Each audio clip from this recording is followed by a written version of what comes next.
Hi, my name is Clinton Erling, and I'm the president of the Georgetown Chamber of Commerce and Industry. The Chamber's Business Review is an informative weekly television magazine of the Georgetown Chamber of Commerce and Industry.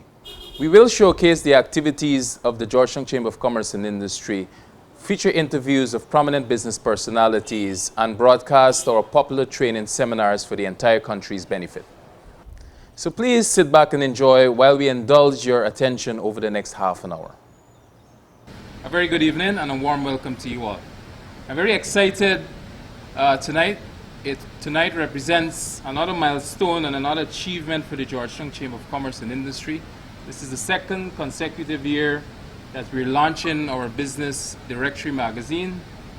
And later on in my speech, I'll go into greater detail as to what the magazine represents.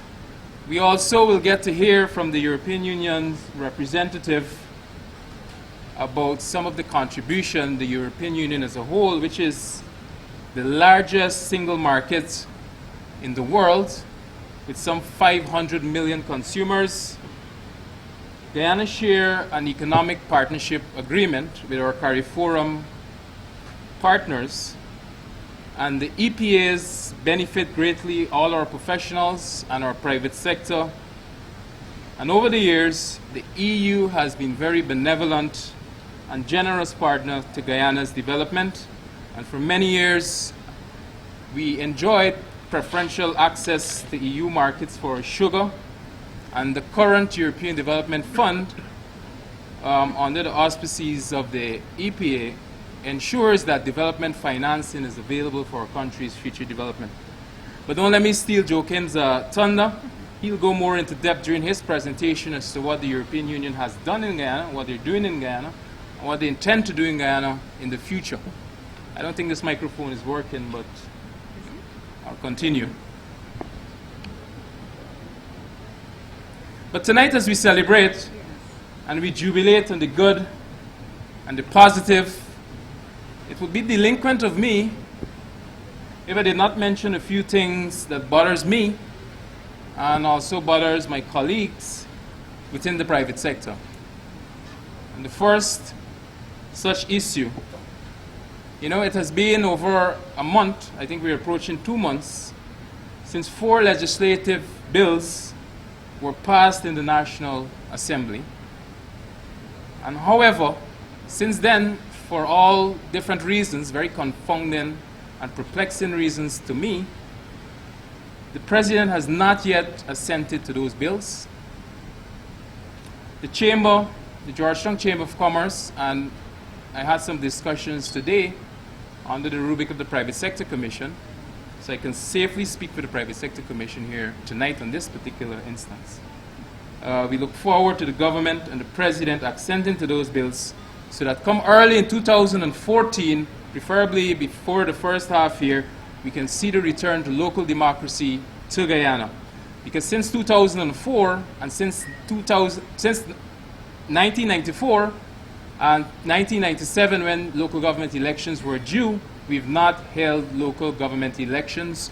So I'm urging the President to please assent to those 4 bills so that we can have much needed local government elections to our beloved country.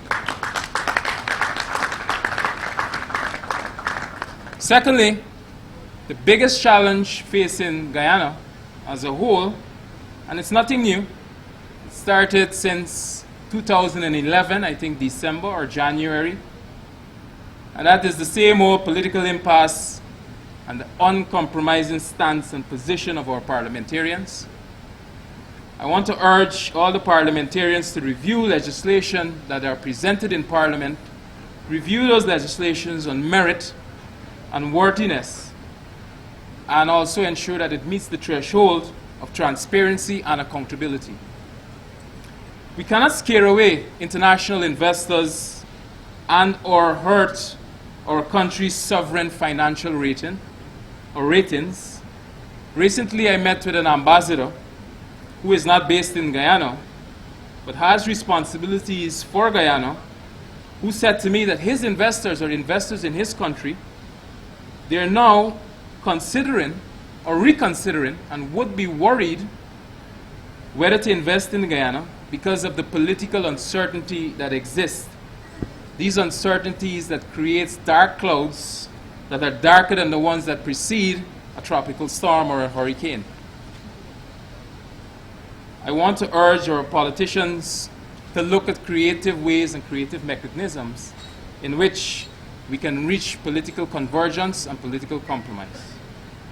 I would recommend, and I've recommended in the past, the establishment maybe of an economic council, or we can work directly through established institutions and established measures, particularly through the National Competitiveness Council, and create a list of national priority issues and negotiate and compromise one by one for the interests of Guyana.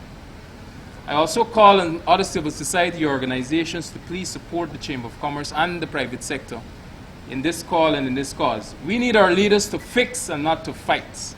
So I would urge our politicians to let's get on with the business of local government elections. Let's get on with the business of establishing the Integrity Commission. Let's get on with the business of establishing the Ombudsman's Office. And all these, I took them from Jerry Gavaya's book. Let's get on with the business of establishing our Procurement Commission. Let's get on with the business of passing and legislating the anti-money laundering and terrorism bills that are due to be presented in our parliament. But with all that being said, at the current moment, the most pernicious and malignant threat facing our society and facing our country, and not only for the private sector, but also to our country as a whole, is the baneful crime situation that our country is facing. Many in society have been calling for the resignation of the Minister of Home Affairs, Minister Rohi. Recently, even the leader of the opposition, Mr. Granger, he has called out organizations such as the Chamber and the Private Sector Commission and the Human Rights body in Guyana to please support the call for Rohi's resignation. I don't believe in such a position. I don't believe that getting rid of Rohi, you will see the criminals shaking in their shoes or shaking in their boots saying, hey, Rohi's gone. We need to get our act together and not commit any crimes. I don't see that happening. I don't see a tsunami or an avalanche of that happening as a result of his resignation or his removal. I think we need to direct our comments and our criticisms towards the agency that is designated to keeping us safe, and that agency is the Guyana Police Force. The Guyana Police Force is the execution agency that is mandated by the statutes of Guyana to represent and also to protect and serve the people of Guyana. We should be hearing from our policymakers and those in civil society is that for the government to provide and give more resources and provide more training opportunities for the Guyana Police Force. It's about time that the government and the Ministry of Home Affairs walk the walk and not talk the talk. Recently, I've met with Mr. Granger over the past year. Recently, we held a security seminar the Chamber of Commerce organized. Mr. Rohi walked with his entire team, and we left that meeting feeling very confident in all the plans that Mr. Rohi had or have. But yet, some of those plans, we're not seeing those plans materialize into success or reduction in some of the crimes, and particularly crimes targeting the business community. So I would urge our policymakers and those in the private sector to look at the Guyana Police Force from a physical standpoint, what they need physically. Look at the Guyana Police Force from an operational and a strategic standpoint, and also to look at the Guyana Police Force personnel and as a human resource issue and a human resource problem. You know, we recently met with a senior police officer at the Georgetown Chamber of Commerce and Industry, and for him, he said the single most important thing our policymakers can do for the Guyana Police Force, and this is something I completely and wholly endorse, is to raise the salaries of our policemen and our policewomen from the current levels. And I want to repeat that call that our policymakers should be shouting from the rooftops and shouting vociferously for me, maybe a double increase in the salaries of our policemen and our policewomen who is tasked with protecting us. I think a senior superintendent earns about $70,000 take home. I was shocked to hear $70,000 that a senior superintendent is earning. And I think that's a situation at the basic foundation that has to change. So I urge our policymakers to move in that direction. When it comes to the Guyana Police Force, we also need to look at the leadership at the top. We definitely need to see some leadership changes at the top of the Guyana Police Force. I've heard it privately from many quarters, but many people seem reluctant to say it publicly. But leadership changes at the top of the Guyana Police Force is a necessary condition for the Guyana Police Force to move forward. I've seen examples in the past where just by the change of the leadership in the police force, we've seen a drop in the crime and the policing activity or activities here in Guyana. However, we have to do this in collaboration with a more holistic approach that addresses some of the structural impediments that affects the force's efficacy. And in a nutshell, I just think we need to get serious about providing more resources for policemen and women. We need the strategic and the personnel improvements at the Guyana Police Force, along with those changes at the top of the leadership of that institution and organization. All right, let me get into the positive stuff. I see folks yawning. Some folks look like they want to sleep on me. So I'll get into the business directory. We have a directory to launch. And I'm happy to do this. I'm always happy to launch any production that the chamber. I think now we're in the, I look at our showcase. We have a showcase in our boardroom with lots of publications. I think now the chamber officially belongs to the publication business. We just recently launched our Business Guyana magazine, the 2013 edition, and we're already in the process of putting together the 2014 edition. This particular publication highlights the products and services offered by our member companies, and they're targeted to both our local markets and our international markets. The magazine, it offers an opportunity for businesses listed to gain the enhanced marketing appeal for their products and services. Every company listed in that magazine, which cost us over $1 million to print, they're listed in there for free. Once you join the Chamber of Commerce, and I want to encourage all the non-members sitting in the room to join the Chamber of Commerce, but just from this one initiative of a value of over $100,000, and you pay less than $100,000 per year for your membership dues, you get value for your money with just this one initiative. And most of the companies listed in our magazine are household names in Guyana, and you can be assured of the reliability and trust when it comes to dealing with all the companies that we have listed in our business directory. This year's cover came to us as a compliments of a photograph done by Mr. John Green. I don't know if Mr. Green is in the auditorium here this evening, but Mr. Green is a very professional, and he's one of the best photographers we have here in Guyana, I must say, or I believe so. And the cover is a perfect crystallization of the past and cultural with the contemporary and the commercial.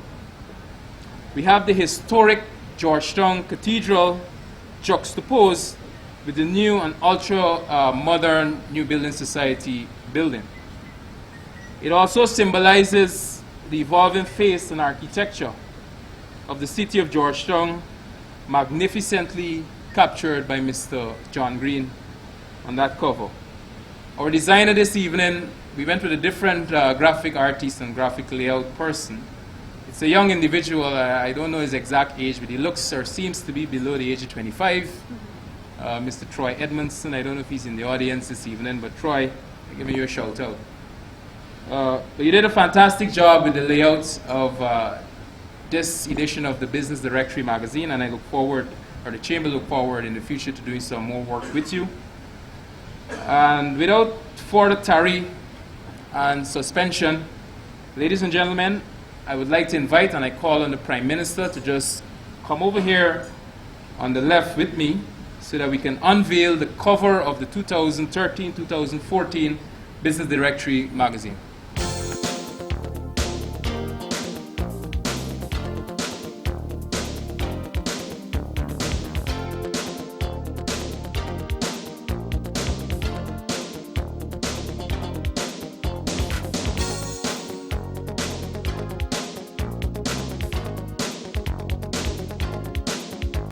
So, I am very pleased to address you tonight on behalf of Mr. Kopecky, the head of the European Union delegation to Guyana, for this annual dinner. And before I continue, I will have a small message of excuse from Mr. Kopecky, because he was originally supposed to be here tonight and deliver the speech. So, dear Mr. Erling, Mr. President, dear Georgetown businessmen, ladies and gentlemen, please accept my apologies for this last-minute cancellation of my invitation to tonight's event. I will be, as always, frank about the reasons of my absence. It is the inaugural flight of Flight Jamaica that took place earlier today. As European Union representative to CARICOM, I could not resist this possibility to visit the Reggae Island, the homeland of your Caribbean brothers and sisters like Bob Marley, Usain Bolt, and Shelley Ann Fraser-Price. Just about back now. I'll go back here. Jamaica being at the same time the last CARICOM country member state that I have not visited as yet. There is a message behind the starting of Flight Jamaica operations. It's co-owned by Jamaican and Guyanese businessmen. And its operation cuts down by 75% the traveling time between Georgetown and Kingston, and the prices by roughly half. And this is exactly what you, according to my opinion, need in the Caribbean for the sake of expanding your business and becoming more competitive, to build regional partnerships and to provide regional interconnectivity. As you know, there are immense business opportunities in Europe, but it's up to my colleague, Mr. Joachim Jacobsen, myself, whom I hereby thank to read my message to be more specific in this aspect. Ladies and gentlemen, I thank you again for your invitation. I apologize myself once more for my absence, and I wish you a pleasant evening, and I hope to see you next year, when I'm deeply convinced we'll be able to register an increase in terms of Guyanese European trade turnover. Mr. Robert Kopecky, head of the European Union delegation. So, again, I excuse the absence, so I go to the rest of the speech. So, I go back to, on a personal note, for myself. I must add that this event is special to me, as it marks my first year in Guyana. I arrived the 25th of September last year, and one of the first events I was lucky enough to attend was a similar event organized by the GCCI last year. It has been an interesting year where I have learned much about Guyana. But I'm happy that I still have several years to spend here, as I must admit I have still much to understand.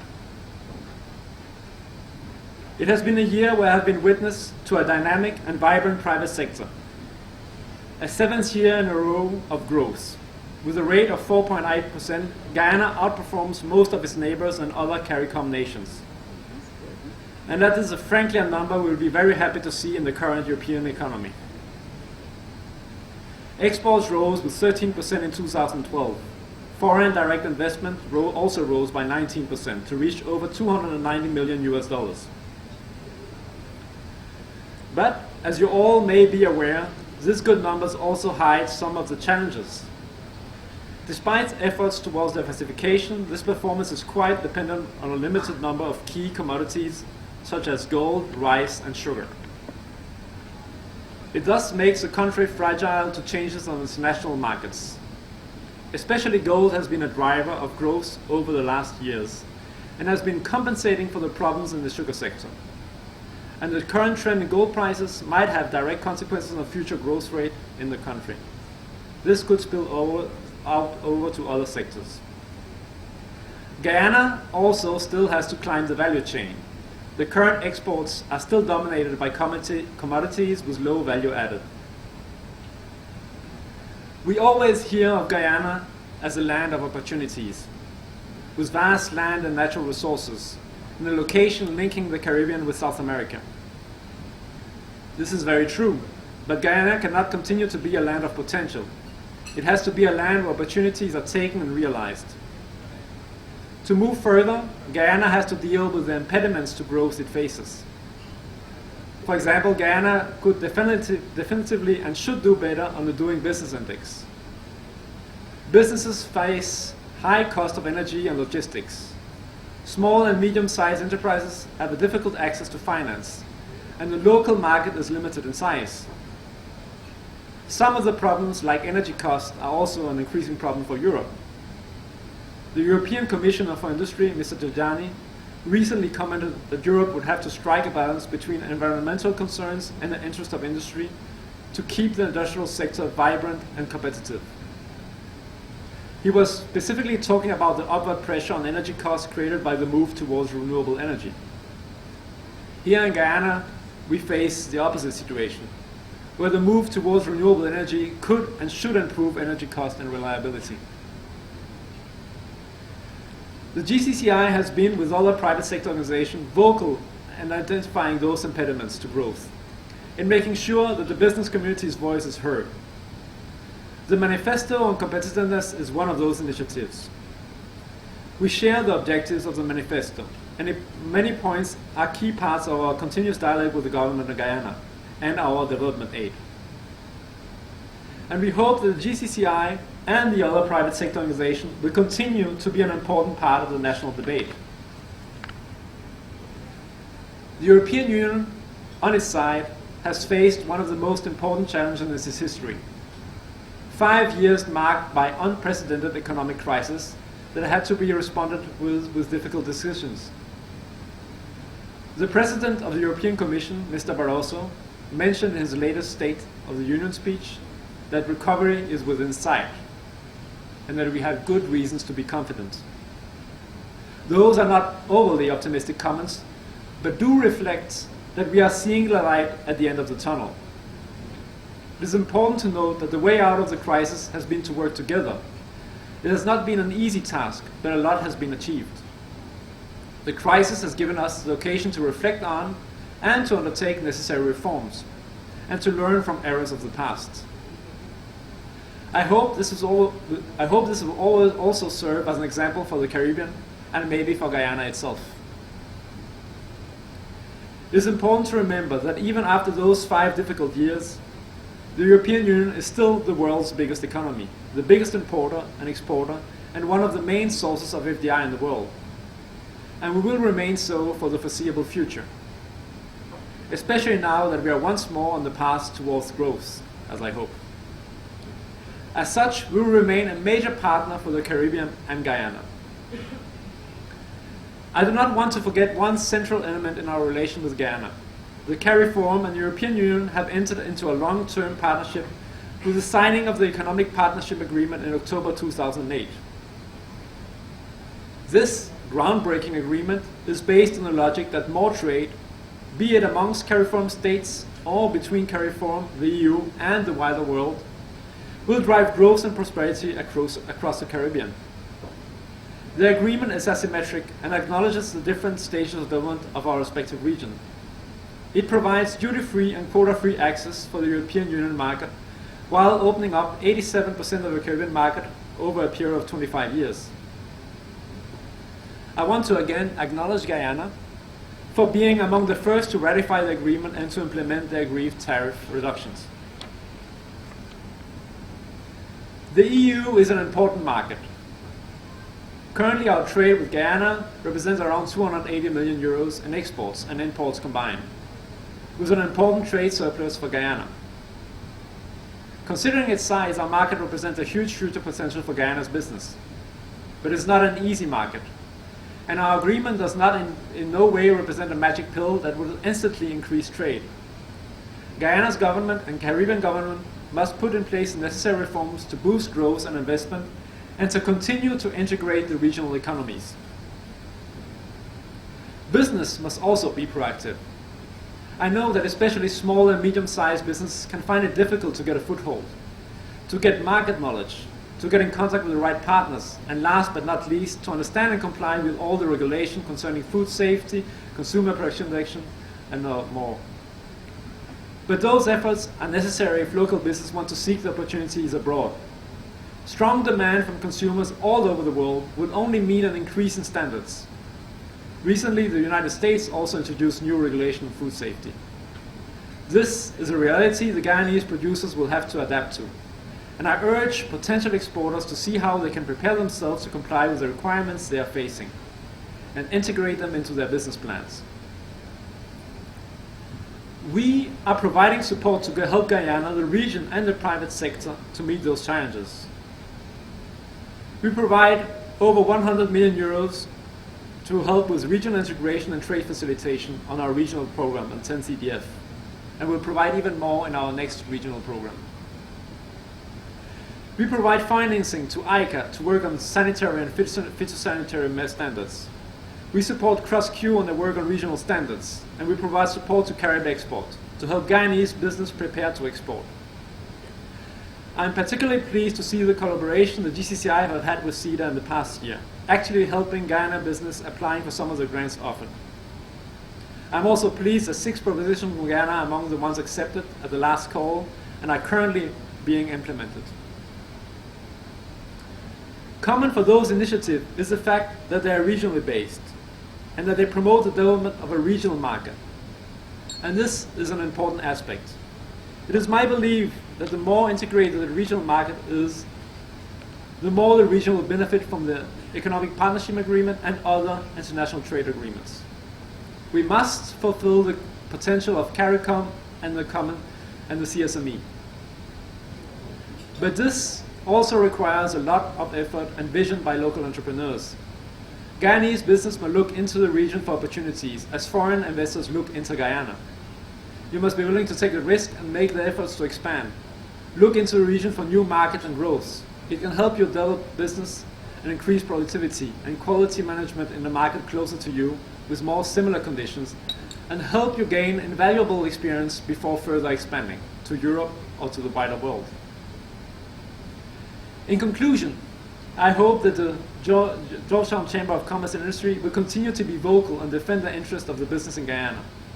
They represent, with the other private sector organizations, an important voice in an essential national democratic debate. I also encourage and urge entrepreneurs to continue to invest and expand, to look further than just Guyana, and to look for the whole region and the world, and see it not as a threat, but as an opportunity for mutual beneficial growth. And certainly not let the challenges work as an excuse for not trying. Thank you very much.